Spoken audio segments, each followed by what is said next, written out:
Yes. Good morning, students. We discussed on the discrete memory list channels and few types, that is binary symmetric channel, noiseless channel, lossy channels and all. Now we'll see some problems based upon this binary symmetric channel and finding the channel capacity, finding the channel characteristics or its matrix, and how you are going to obtain the entropy of it to find the redundancy of the channel, which will give you how much error has occurred in the channel. So we'll see one by one. So let us discuss on the first problem, that is a binary symmetric channel has a transition probability of yx is the binary transition with a symbol x is such that p of x is equal to 0 is equal to 9 by 10. Then the probability of the error of an optimum receiver is what? So they have asked you are going to transmit a binary sequence of symbols 0 and 1. If you are getting the correct symbol, then it is receiving 0, that's probability is 9 by 10. And they have asked what is the probability if the received signal is an error signal. So that is what is the probability that you are receiving x is equal to 1. So we know that binary symmetric channel has only two symbols, that is 0 and 1. The probability of x is equal to 0 is equal to 9 by 10. That is stated in the problem. Receiver is going to receive an error bit, that is x is equal to 1. Then the probability of x is equal to 1 is 1 minus the probability of x is equal to 0. That is 1 minus 9 by 10. That is 1 by 10. So this is a very simple problem just to calculate the probability of a given symbol. Okay. Next we will see how to study the characteristics of a channel. Okay. Now a binary symmetric channel is represented as a following channel. So this is going to be a binary channel. You are going to have x1 and x2 are the two symbols being transmitted, and y1 and y2 are the two symbols being received. They have given the probability of x1 being transmitted, y1 received or y2 received, or x2 being transmitted, y1 received or y2 received. So what they have asked you to find is, find the channel matrix, find the probability of y1 and y2, find the joint probability of x1 y2 and x2 y1. So, and also they have given the probability of the first symbol being transmitted and the probability of the second symbol being transmitted is 0.5. So to start solving this problem, first we'll find what is the channel matrix of the channel given. So channel matrix is probability of y being received for x being transmitted. So it has to be represented by p of y by x, which is equal to, this is a general format of representing the probability. So x1 transmitted y1 received is 1 minus p, x1 transmitted y2 received is p. Similarly, x2 transmitted y1 received is p and x2 transmitted y2 is equal to 1 minus p. So this is the general format of representing a channel matrix. So from the given problem, we will identify what is the probability of the channel.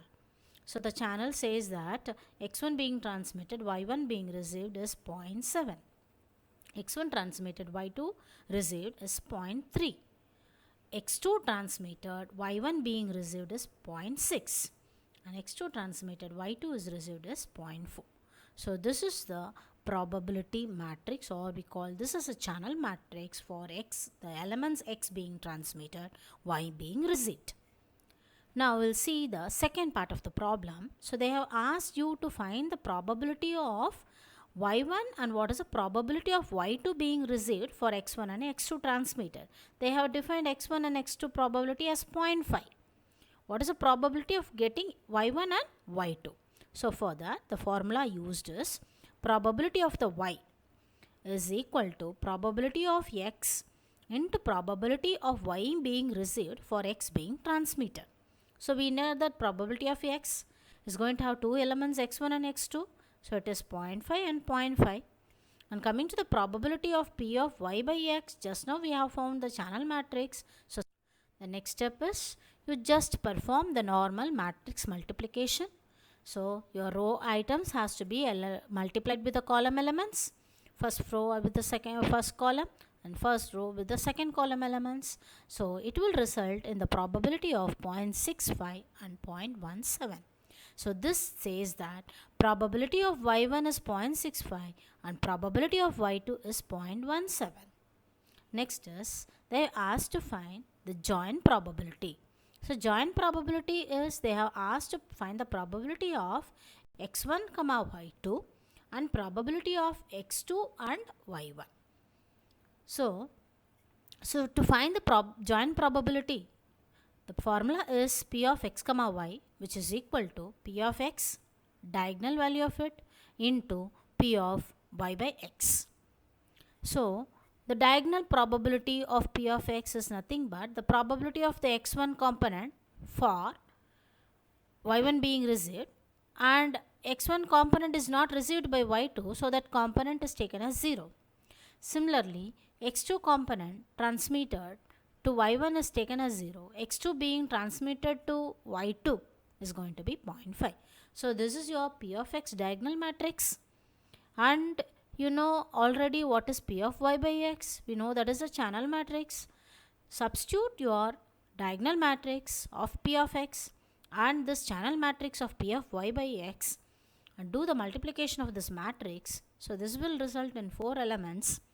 The 4 elements are, this is the standard form of representing the joint matrix of the 4 elements. That is P of x1 y1, P of x1 being transmitted y2 received, P of x2 being transmitted y1 received, P of x2 transmitted x2 received. So they have asked for the joint probability of P of x1 y2 and x2 y1. So this component is x2 y1 and this component is x1 y2. So this is 0.3 and 0.15. These are the two probability functions asked. Suppose if I asked to find all the probability function, then all these 4 is going to be the answer. Next, we'll see few problems in finding the channel capacity by means of Shannon-Hartley method. So here the channel capacity depends upon the bandwidth and the signal to noise ratio.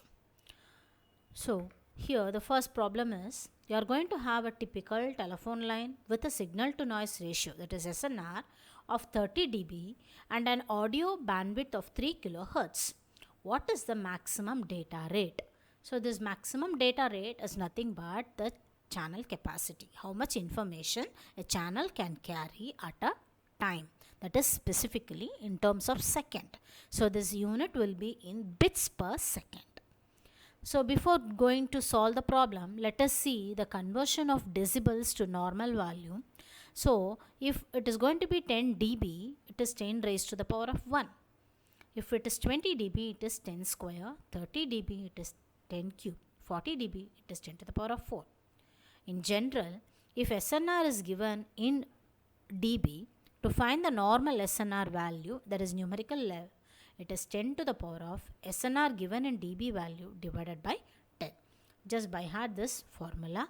It will be used wherever it is necessary. Wherever the problem is given in decibels, you have to go for this conversion. So here coming to the solution, they are given with SNR ratio, that is signal to noise ratio of the telephone line, it is 30 dB. Bandwidth is given as 3 kHz. To find the channel capacity, bandwidth log to the base 2 of 1 plus SNR ratio value. So SNR is 30 dB. So 30 dB is equal to 10 to the power of 3. And this will be 1000 plus 1, 1001. And bandwidth is given as 3 kHz. That is 3 into 10 to the power of 3. So it is 3 into 10 to the power of 3 log to the base 2 of 1001. Or in other words, it is log to the base 10 of 1001 divided by log 2. So substituting, making use of the calculator, you find the value of logarithmic value, substitute here. So this comes to 1000. So already you have got 3 into 10 to the power of 3 into 1000. So it is 3 into 10 to the power of 6 bits per second, or 10 to the power of 6 is nothing but mega, so it is 3 megabits per second. So this channel with a SNR ratio of 30 dB and a bandwidth allocated as 3 kHz can transmit 3 megabits per second. Now we'll go on to the next problem. So it is almost a similar problem. So here they are given with a satellite TV channel with a signal to noise ratio of 20 dB and the video bandwidth of 10 megahertz, and you are supposed to find the channel capacity or the maximum data rate. So here the SNR is 20 dB, so it is 10 to the power of 2. Bandwidth is 10 megahertz, so it is 10 into 10 to the power of 6. The channel capacity is B into log to the base 2 of 1 plus the SNR value. So substitute bandwidth as 10 megahertz.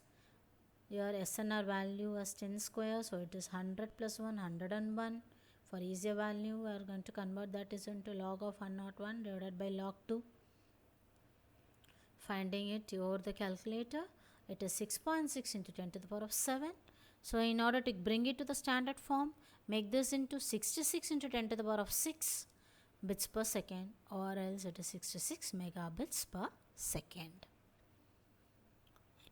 Similarly, we have another problem where the Gaussian channel has 1 megahertz bandwidth.